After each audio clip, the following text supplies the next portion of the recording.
Everybody's locked in. You know, everybody's just competing at a high level. Talking out some of the new covers we put in today. You know, for the first time, we got into some late game stuff. You know, last minute execution. So that's always good to see guys read and react. Do you like seeing LeBron taking a charge from another vet, Rondo? I love anybody taking a charge in our defense. We're going to have a rim protection mindset, regardless of your size. The ball's coming to the basket, and you're in a way. We're going to step in front of people coming to the basket. You know, and it's either 7-footers blocking shots or showing verticality, or smaller players, even somebody like LeBron, stepping in front and drawing charges. You know, I mean, that's what winning basketball is all about. It's what winning defense is all about. So I definitely enjoy seeing that play. You talked a lot about those two being sort of your two quarterbacks on offense. Is there a lot of value in those scrimmages and keeping those guys on separate teams and seeing guard each other? Yeah, and you know, obviously there's going to be a common sense approach to staggering AD and LeBron, you know, at times to make sure one of those guys is out there the bulk or all of the game. But to me, it's going to be important to make sure that, you know, we stagger Rajon and LeBron too, you know, and let each of them have their turn, you know, running the show, being the primary ball handler out there, and obviously they're going to play a ton together as well. And you know, but staggering those guys is on my mind as well. Do you look at LeBron at the point as somebody who can be a primary look for this team, or does it mean he was more of like a change secondary thing? Yeah, to me, that's been his role throughout his entire career, and it won't be any different this year.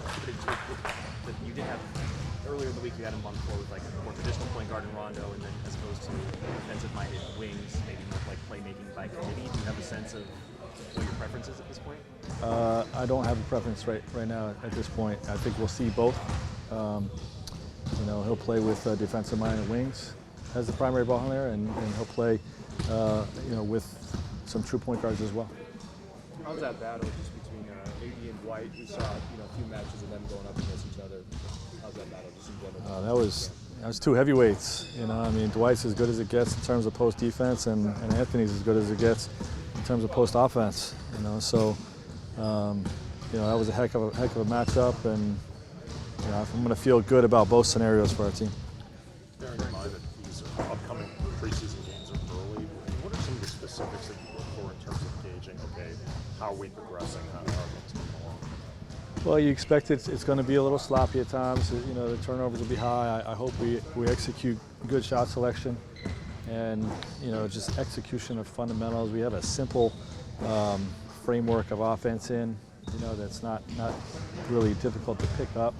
So really just executing within it and reading, and then you know, some controllable items on the defensive end are going to be held to a very high standard in terms of rim protection, one-shot defense, being solid with our coverage or executing our coverages, and you know, I'm hopeful that that's done at a high level right away. You talked also before about how this group has a lot of veterans in it, so it's been easier to implement some stuff that you've had with past teams. With that in mind, do you have a higher expectation in terms of the preseason?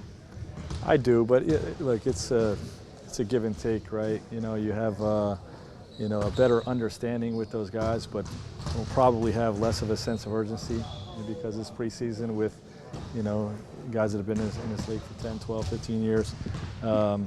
So we just got to take that with a grain of salt, push them to be good and develop the habits that we know are going to win for us. What have you gotten out of Rajon, Danny, Quinn, and JaVale so far, just given the fact that they have championship experience?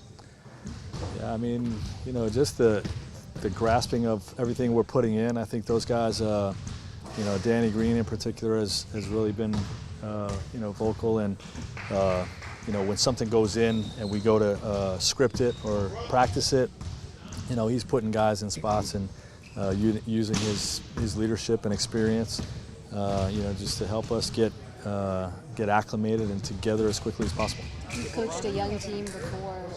Is there a huge difference in how kind of quickly you can move on to the next thing after? There is a huge difference because everything I'm putting in is not new. They've seen most of this stuff, and it's a matter of what did you guys call it there? This is what we called it, and okay, let's get on the same page with our terminology. And here's the details of how we're going to execute it. You know, it's really not so much about being creative or innovative. It's just tying the strings together.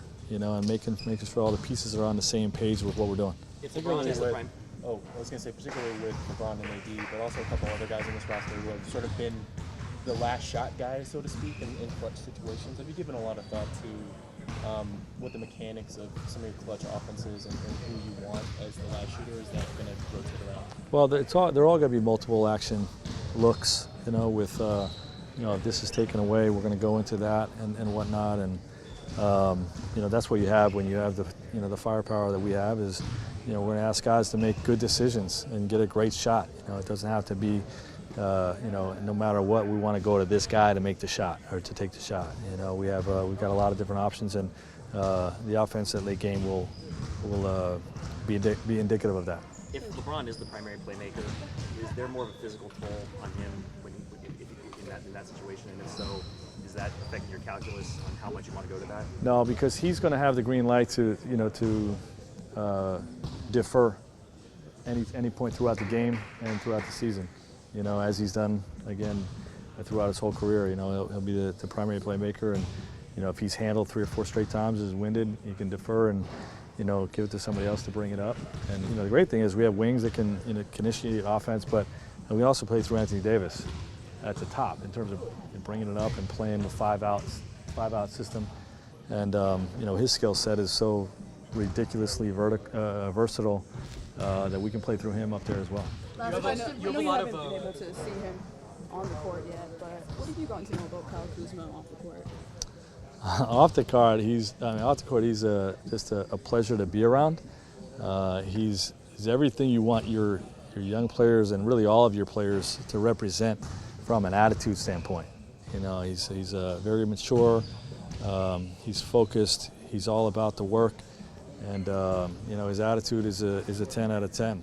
And when you have all those things and the physical abilities that you have, he's got some serious potential and is really going to develop into a great player.